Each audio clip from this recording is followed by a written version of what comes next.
कैराना विधानसभा में किसी एक गांव में जाकर के अगर भाजपा वाले का कोई प्रोग्राम सैनी गांव में हो गया तो मुझे बता दियो फोन करके कि उस गांव में सैनियों में प्रोग्राम हो रहा है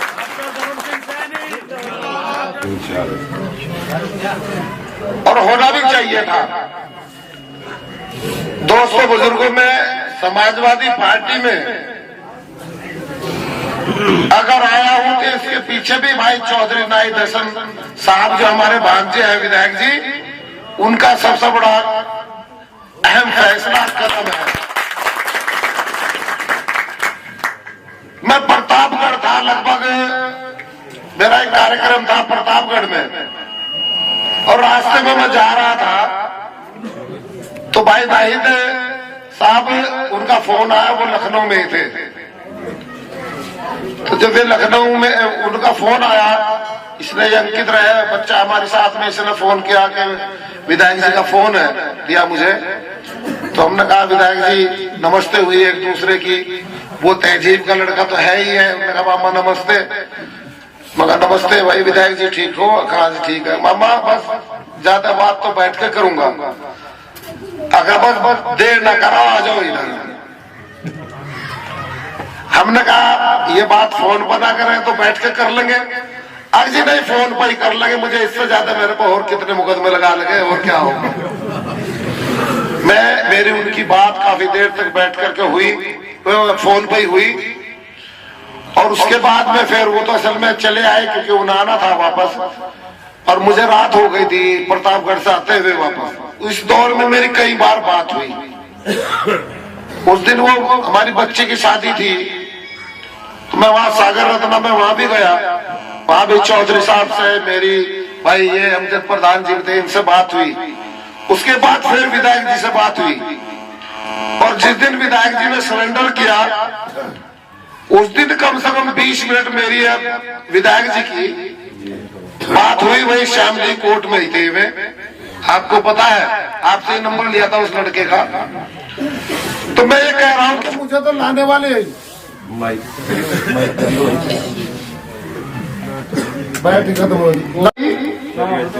चौधरी नाई दर्शन विधायक जी हैं, वॉल्यूम थोड़ा तो लाने वाले वॉल्यूम कम कर दो भाई, आप छोड़ना बस चलेगा नहीं चलेगा। मुझे लाने वाले अभिमान्य विधायक जी हैं तो उसका तो और ज्यादा है, फिर हमारी और आपकी बहुत ज्यादा जिम्मेदारी बढ़ जाती है, नहीं बढ़ जाती है विधायक जी के आदेश का पालन करने की। और भाई खुदा कसम खा के कह रहा है, ये कह रहे चौधरी साहब जी हमारे से अलग चले गए थे क्यों भाई, वो पसपा बता तब अलग गए थे। मैं पसपा से अलग हुआ तब न मुझे बताओ बुलाया क्या, बताओ ईमानदारी से अगर बुलाते मुझे भाई मेरा कोई गाहक ही नहीं था उसके अंदर। इन्होंने मुझे नहीं बुलाया, ये साहब सिंह सैनी को लिए फिर थे जब, तो भाई मैं कहा जाता भाई, कहीं ना कहीं तो जाना ही पड़ेगा जी। मैं पूरी बात कर लूँ, मुझे मंत्री जी ने बात करूँ, मुझे कहीं ना कहीं तो जाना ही पड़ता। और गया तो मैंने जैसे प्रधान जी ने कहा, जैसे भाई चौधरी वसीम साहब ने कहा, मैंने उसमें रह करके कभी वो भाषा नहीं बोल ली। एक बयान मेरा कोई रिकॉर्डिंग का, एक कोई कागजी पर अखबार पर लिखा हुआ कि अखबार भाई मैंने वो भाषा उनके नहीं बोली, क्योंकि मैं उस कैडर का आदमी था ही नहीं। और मैंने जाकर के एक चीज जरूर देखी कि जिस तरह की वो मिट्टी चोपड़ी चीकनी बात करते हैं, वो बात जो है कुछ और है। वहां दलितों का, पिछड़ों का थारे से ज्यादा शोषण होता है। और भाई अब तो हम 3 हो गए इस तरह की लाइन के, हमने इसीलिए इस्तीफा नहीं दिया वहां से। आप बताओ मुझे, बहुत से भाई यूं कहे मुझे, कहने लगे जी फिर इस तरह की घुटन थी वहां तो पहले क्यों नहीं इस्तीफा दिया। मेरी बात सुनो, मैंने इस्तीफे की बात है, मैं आपको बताना चाह रहा हूँ, आपको सबको सुनी होगी आपने। सरकार में रहते हुए किसी मंत्री विधायक ने, ना कोई केंद्र का था ना कोई प्रदेश का था, वो जो 3 काले कानून थे कोई नहीं बोल रहा उनके खिलाफ। मैं बोल रहा था, नहीं बोल रहा था। अरे मैं सरकार में रह करके मोदी जी और अमित शाह जी के ऐसे आदमी उनके लाए हुए कानून, उनके खिलाफ रह करके, उनके घर में रह करके, उनकी सरकार में रह करके मैं ये कह रहा है ये गलत है, कानून ये वापस होने चाहिए। तो ये बताओ मैं तुम्हारी लड़ाई वहां भी रह करके लड़ रहा था या नहीं लड़ रहा था? तो इसलिए मेरा कहने का मकसद ये है कि मैं कहीं भी रहा हूँ, किसी भी मजबूरी में रहा हूँ, लेकिन मैं वहां आपकी आवाज वहां भी बुलंद करता था। रही बात अगर मैं वे सारी बातें दोहराऊं तो वे तो डॉक्टर इकराम साहब ने सारी कह दी, सारी बात कह दी। भाई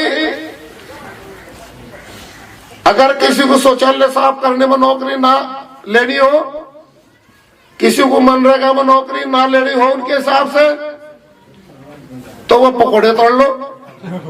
उसे पकौड़े तोड़ने के लिए कहते थे।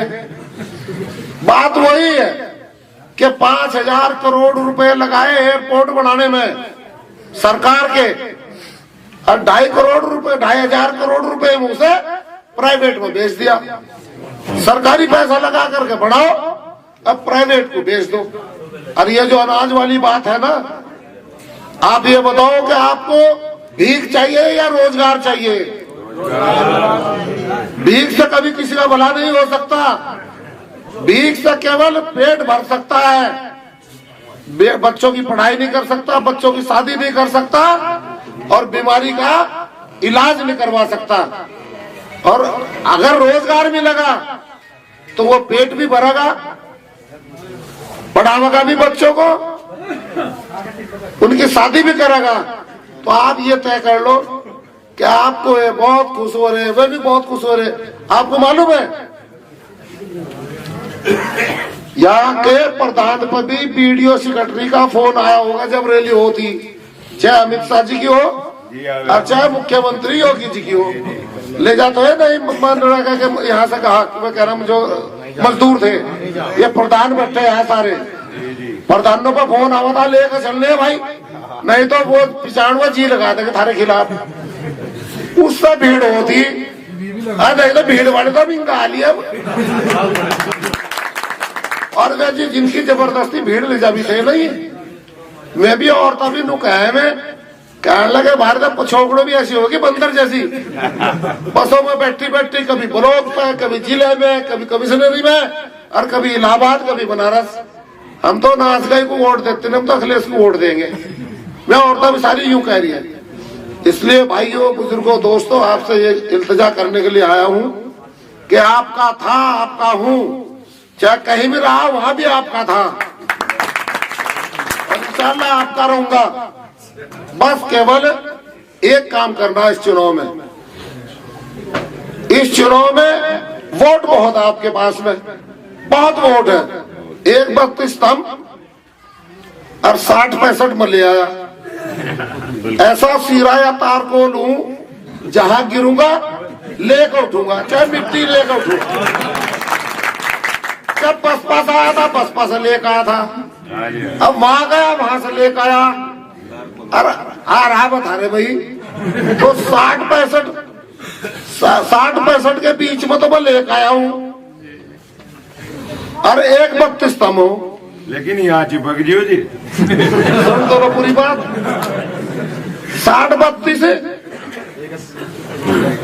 क्या नाम है, 132 और 65 के करीब, 1-2 के करीब बैठ रहा पूरा। हम भी खुश, तुम भी खुश हो गए, नहीं खुश कि हमारे से ज्यादा वोट किसी पर नहीं है। 2 में हम केले और 1.5 में सारे 3.5 लाख की विधानसभा। लेकिन सुन लियो मेरी बात, वे डलेंगे कैसे? जब वोट गिरने जाओगे, जब वे वोट गिरने जाओगे, आप लोग वोट डालने जाओगे तो आपसे मांगेंगे वैक्सीन लगी, अखाजी लगी, ला पर्ची। आप पर्ची लेकर जाने के नहीं, कहने जा वापस, जहाँ 5-4 को वापस भेजे, वे 5-4 आकर कह देगा अरे भाई मैं नहीं गिरने दे रहे। तो एक तो वो कार्ड जो मिला हुआ वो लेकर जाओ। समझने की बात है भाई, जिसने ना लगवाई हो वो लगवा ले, बुरी चीज नहीं, अच्छी चीज है, लगवा लेनी चाहिए अगर किसी ने अब तक ना लगवाई हो। चौधरी साहब मैं बता रहा हूँ, कभी वो कहे अब वो नदी में को अब वो क्या नाम है, कुणबा झुका तू और डुब्या तो डुब्या को, वो कहावत है ना, लेक्का जोका झुका तू कुणबा डुब्या को। तो इसलिए उस मुकालते में तो रही हो ना। मैं एक बात आपसे दावे से कह रहा हूं कि अखिलेश यादव की सरकार आगरे से परपरारी, आगरे से परपरा। इधर तो तब सरकार में मजे लेने हैं तो अपने विधायक बना लो, और चाहे वे गुंडा एक्ट लगा लो, चाहे कुछ और एक्ट लगा लो, वो भी ऐसे बाप के औलाद है, ऐसी माँ की औलाद है नाई दसन, वो जेल में से जीतेगा और आप सुनो, वहां जाकर के कैराना विधानसभा में किसी एक गांव में जाकर के अगर भाजपा वाले का कोई प्रोग्राम सैनी गांव में हो गया तो मुझे बता दियो फोन करके कि उस गांव में सैनियों में प्रोग्राम हो रहा है।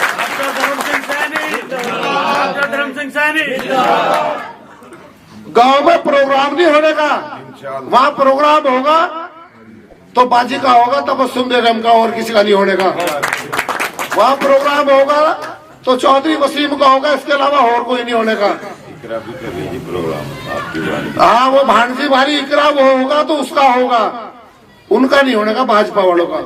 भाजपा वालों का एक प्रोग्राम तो होगा, एक प्रोग्राम होगा, क्या लाठी लेकर उन्हें दौड़ाने तो पड़ सके, ये प्रोग्राम तो हो सके। तो इसलिए मेरे बुजुर्गों दोस्तों, वक्त भी कम है, हर गांव में हो सकता है मैं न जा पाऊं, हर गांव में हो सकता है मैं न जा पाऊं।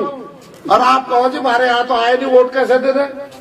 हमें बांटने की भी साजिश रची जा रही है, और बांटने की साजिश ये रची जा रही है कि एक भाई मारा, उससे लिया टिकट, इससे बसपा से, अब बसपा से लिया तो देख लो भाई, बसपा से टिकट लिया तो देख लो क्या स्थिति है, जीत जाएगा क्या वो?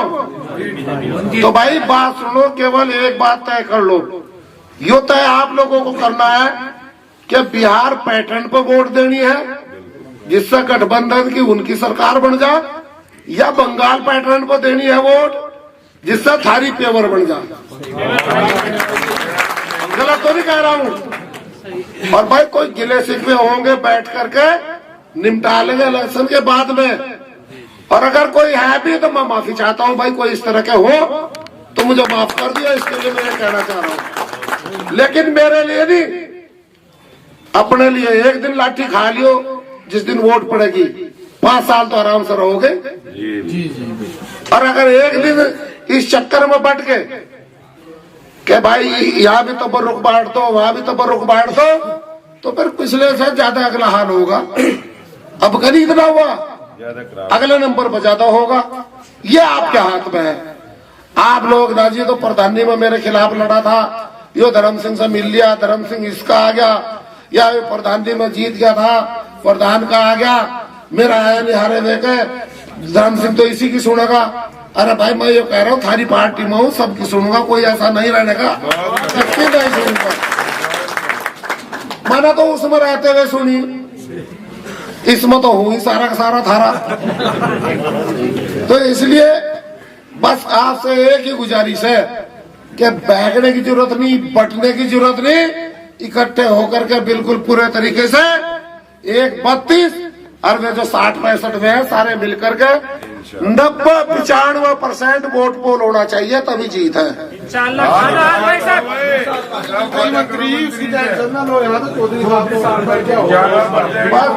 बस वोट पोल सबसे बड़ी बात है, वोट पोल करो और राज करो, वोट पोल % बढ़ाओ और राज करो, केवल यही गुजारिश करना चाहता हूँ। बहुत बहुत शुक्रिया।